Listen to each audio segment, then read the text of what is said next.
खानपुर महर लॻ पीर बरी वारे इलाइक़े जे ॻोठ मांदल में पुराणे तकरार तां बोस्तार बिरादरी जे बिंदुरनि में छेड़ो, फायरिंग, 3 ॼणा ज़ख़्मी।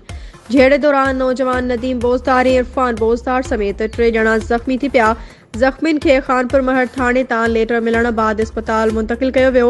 अस्पताल ॿाहिरां ज़ख़्मी नौजवान जे वारसन इस्माइल बोस्तार, माई हबीबा, ज़मीरा, ज़हूर अहमद ऐं ॿियनि जवाबदारनि जी गिरफ़्तारी लाइ एहतिजाजी मुज़ाहिरो कयो ऐं चयो त असांजो पुराणो तकरार हलंदड़ आहे, जंहिं तां जवाबदारनि गुलण बोस्तार, जुमो अज़ीज़, फिदा ऐं ॿियनि फायरिंग कई। जवाबदारनि असांजे 3 माण्हुनि खे ज़ख़्मी करे विधो आहे।